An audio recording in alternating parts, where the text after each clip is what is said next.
We're talking today about the newest Kindle. It's the most affordable version with some new features. The mobile gadgeteer Matt Miller is with us here today to talk about this. You did a review for ZDNet on this, Matt. So just start with the new features, what people can look for in this. Yeah, so the biggest thing about this new Kindle, and it's the first of the low-end Kindles to add integrated lighting to it. In the past, when you would buy the lowest end Kindle, you would either have to buy a case that had some kind of lighting or else just read in good lighting conditions. So with this low end one now having integrated lighting, all of the Kindles in the Kindle alignment have backlighting in them now. So for those of us that are having a harder time seeing, maybe when we're looking at these devices, that will certainly help.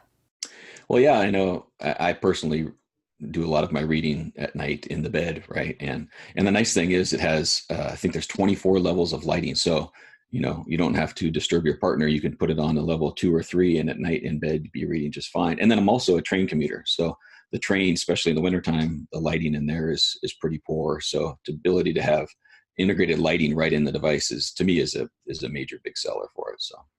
All right, and when people are looking at this line, Matt, are there a few things to consider when comparing the devices? Yeah, so people will ask, right? This is $90, and then the next one in the series is the Kindle Paperwhite, and that's at $130. So why would I want to spend $40 more to get another Kindle? And the screen is the same size. The resolution does go up. This has 167 ppi. The next one has 300. Now, when you're reading text and you're reading a book, you probably won't see much different, but a lot of these books will also have tables, graphs, maps, that kind of thing. And that's when you'll kind of notice the resolution difference. So resolution's one thing.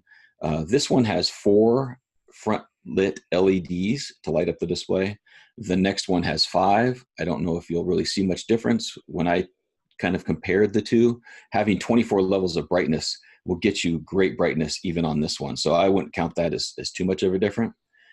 Other than the resolution, the biggest difference between going up $40 is the next one has waterproof rating in it. So that one you could use, in the bathtub, by the pool, at the beach without worrying about it. Whereas this one does not have any water resistance in it. So depending on where you read, or if, possibly your kids are using it, which they can, sometimes spill, things like that, that is one of the biggest differences to consider when it comes to the price.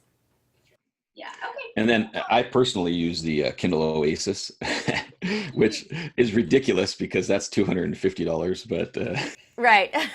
And what are the big differences that you see with that one, with the Oasis? So the Oasis has a vastly different form factor. That's the back of it there. It has this ridge. And then the screen on Oasis is a 7-inch display, same 300 resolution, but it also has physical turn page buttons.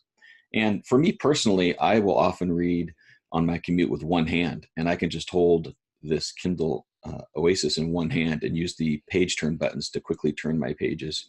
So it's also waterproof and it has 12 LEDs. So it is an upgrade, but it's really for the person that just devours ebooks. For the masses, the $90 one is probably going to fit most people's needs, or jump up to the $130 one too, if you want. Yeah, and it's nice to have that affordable option where people will be able to get their hands on them for sure. Now talk about special features, if there's anything being offered alongside this new Kindle.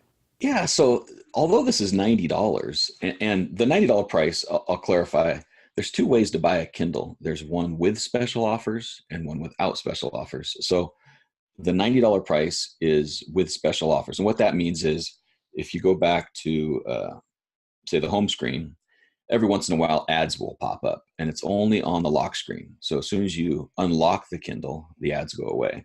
To me, that's not a big deal. I don't care if there's ads showing up on there. When you get into the reading experience, it's all the same. So you can save $20. So go to the $90 or $110 if you don't want those special offers. But then also when you buy a Kindle right now, you get 3 months of Kindle Unlimited. And the Kindle Unlimited is, I don't know how many. There must be thousands, tens of thousands. There's a lot of books in this program. And with Kindle Unlimited, it's like a library. You can just download and read all the books you want. It's a subscription service essentially.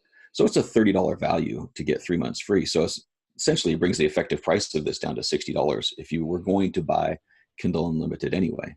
And I personally, I do subscribe to Kindle Unlimited. It's $10 a month, which is essentially the price of one ebook. So with Kindle Unlimited, you could read a couple books a week and be way ahead on the subscription model. Yeah, that's a good value. Well, there's definitely some things to consider, but it's nice to have the options there. Matt, thank you for this. And if you want to read more on Matt Miller's review, be sure you check out ZDNet.